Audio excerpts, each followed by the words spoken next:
All right, y'all, we are live. Happy Tuesday, everyone. We appreciate you so much for being here with us for our Teal Talk Tuesday. And today our special guest is Dr. Dustin Harp, Director of Women's and Gender Studies here at UT Arlington. We are so excited to have her today. Casey, I'll let you go ahead and introduce yourself before we dive into our questions. Awesome. Yay. Yeah. Thank you so much for being here. We're just excited to have this conversation. I think we always all benefit from just opening up space to engage in conversations that matter. So thank you for being here. And I'm Casey. I'm the confidential advocate with RBSP. So if any students ever need anything or any space for confidentiality, especially after having talks like this, please just know I'm here for support.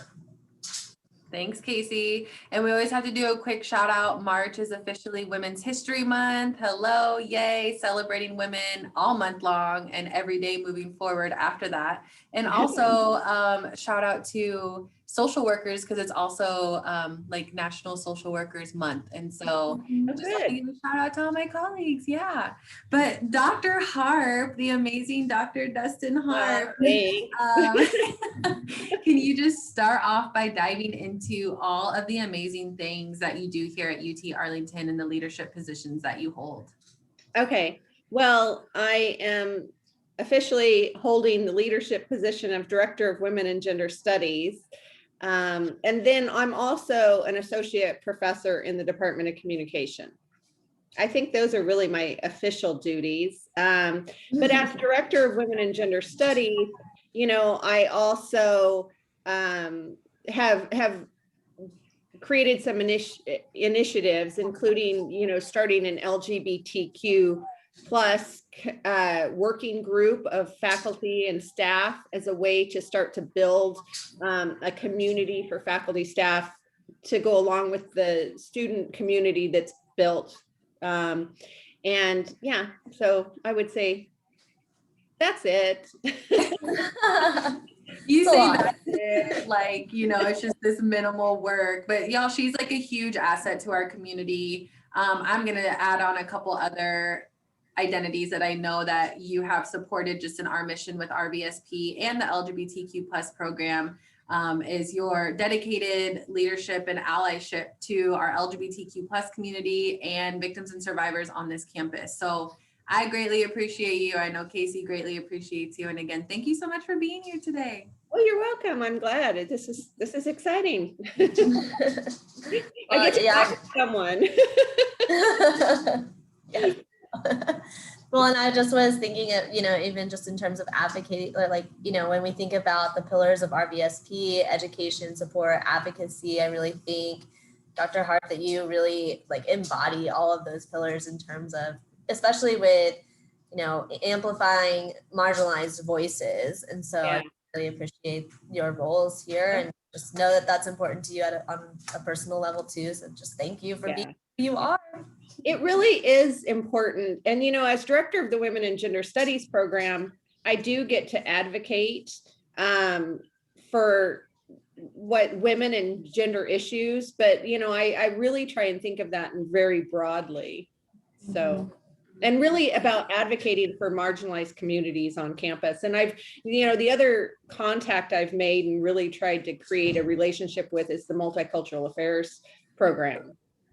You know, so even though I'm Director of Women and Gender Studies, really honestly, it's just about advocating for people and especially marginalized people. Yeah, for sure.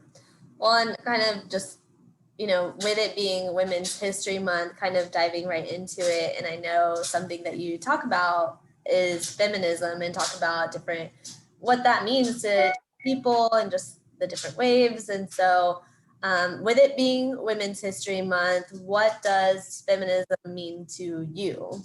Okay, that's a good question. And, you know, the idea of feminism, I get so disappointed by people's narrow ideas about it. And I really think that it's not a well understood term or concept. And I think that media has a big role to play in that, in narrowing the understanding of it and stereotyping the idea of feminism. So for me, and I tell my students this a lot, it's not an identity, it's a social movement.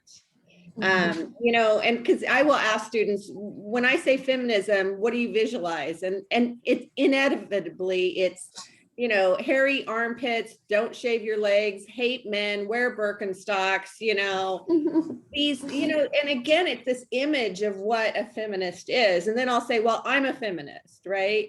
And you probably are too, if you believe that in gender equality. So at its simplest, you could say that feminism is a social movement or a philosophy, an ideology, a set of beliefs that all genders are equal. But what I really also think about about feminism is it's a tool to fight against oppressive systems.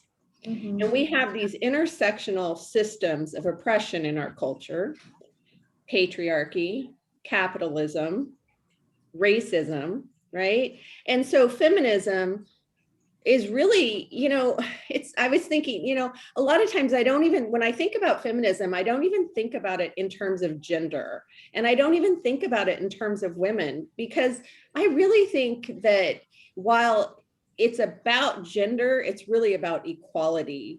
And I don't really know feminists that believe in gender equality, but don't believe in racial equality. So I think if you're a feminist and you believe in gender equality, it's basically that you believe in equality. And so it's a social movement to fight against and critique patriarchy and racism, and capitalism. So and the other thing about feminism, and I could talk about it for days, I'm sorry, but is that there's multiple kinds of feminism, right? So there's radical feminism and Black feminism and post-feminism and eco-feminism. So it's a very broad movement with a lot of different tenets to it, and not all feminists think the same.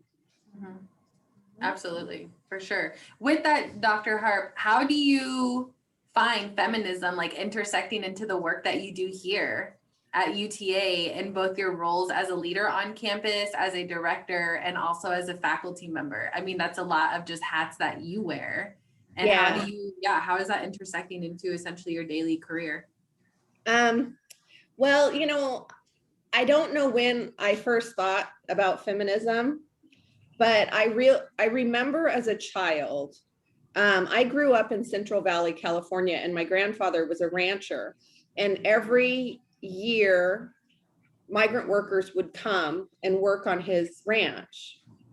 And he would shelter them there. He built a bathroom out behind his house for them to use with real running toilets. And, and he had places for them to stay. I mean, not the kind of places we would think were okay, but they were migrant worker spaces.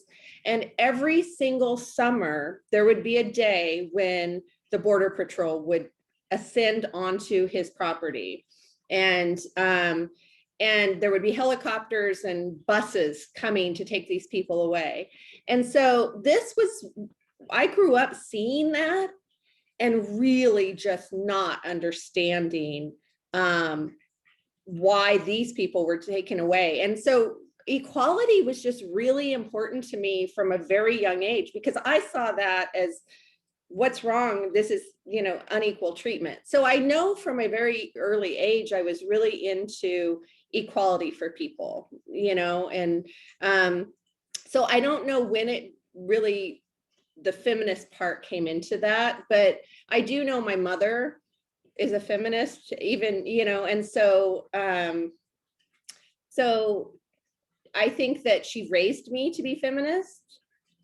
And then when I was an undergrad and started taking women's studies courses, and also, I would just get pissed when I was even a teenager at unequal treatment. It just pissed me off that boys were treated different than girls. So, I don't know, maybe I was just born with some fire, but it turned into, you guys, I just noticed my RVSP thing is flipped. Did you guys notice that? Does that look, oh, it's not on your No, screen? it's not. You're good. Okay. I guess it's the way it's, okay, sorry. Anyway, but yeah, so, just from an early on, I was interested in feminism because it's about Well, for sure. Oh, go ahead, Casey. I was just gonna say, I have that Gloria Steinem quote going through my mind, like the truth will set you free, but first it will piss you off.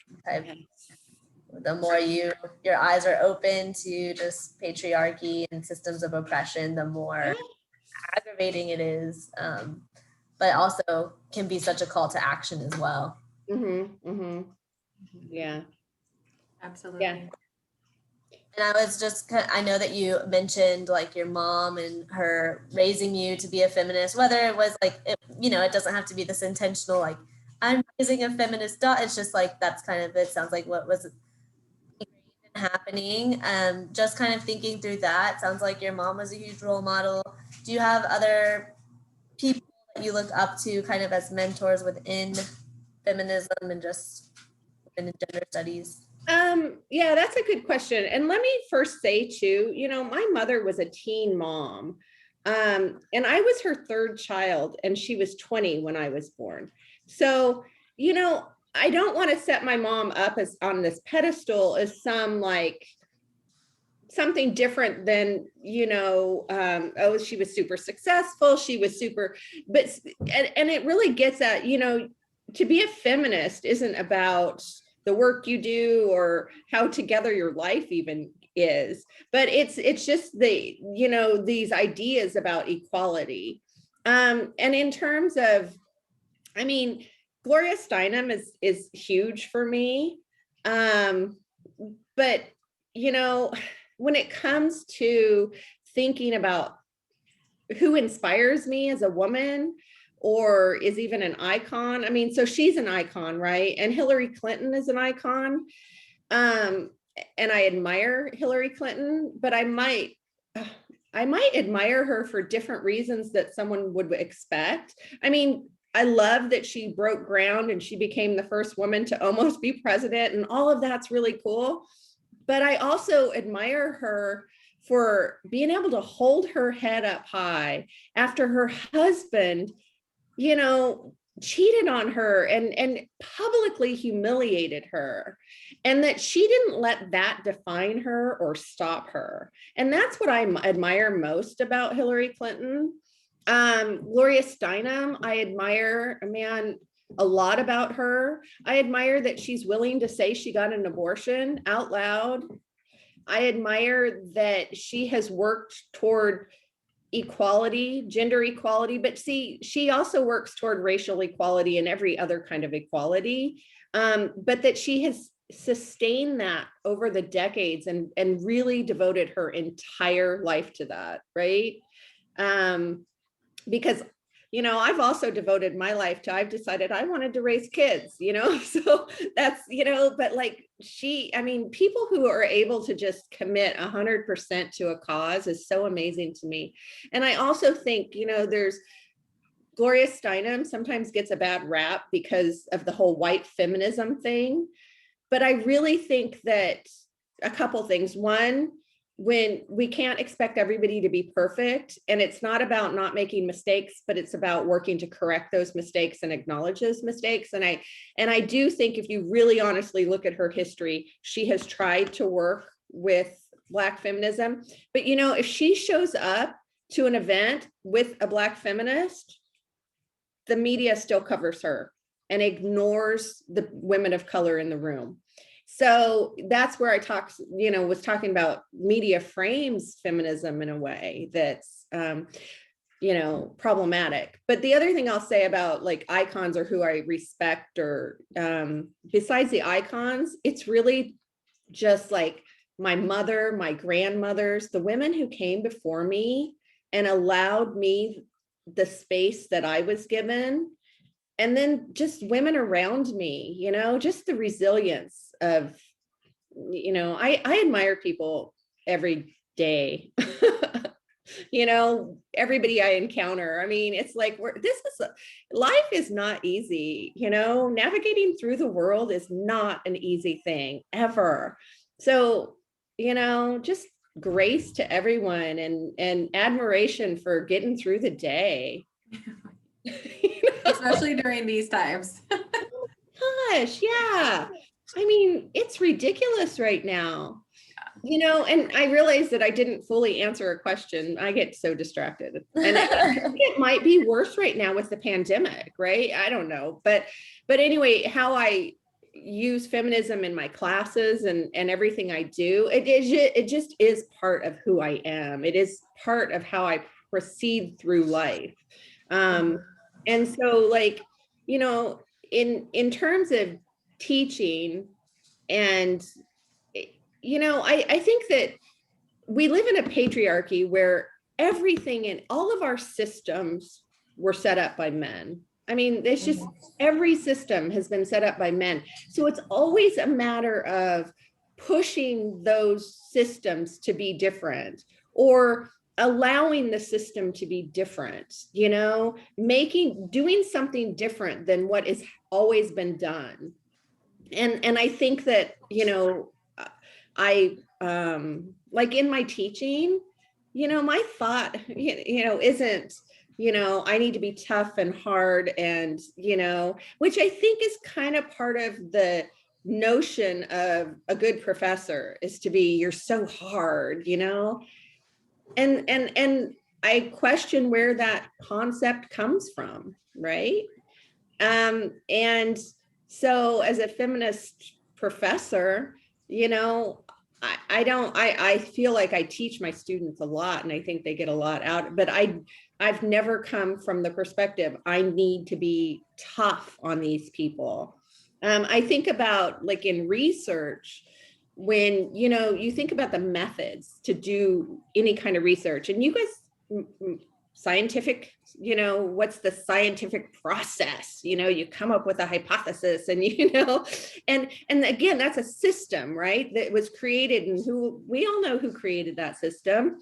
And so, like, in research, you know, the idea of going out and interviewing people and letting people tell their stories. Well, just the fact that I said the word letting people tell their stories is different than gathering data from these people, you know, from these subjects. I think of them as people, and I think of them as telling me their story, allowing me to know their stories, and letting their words.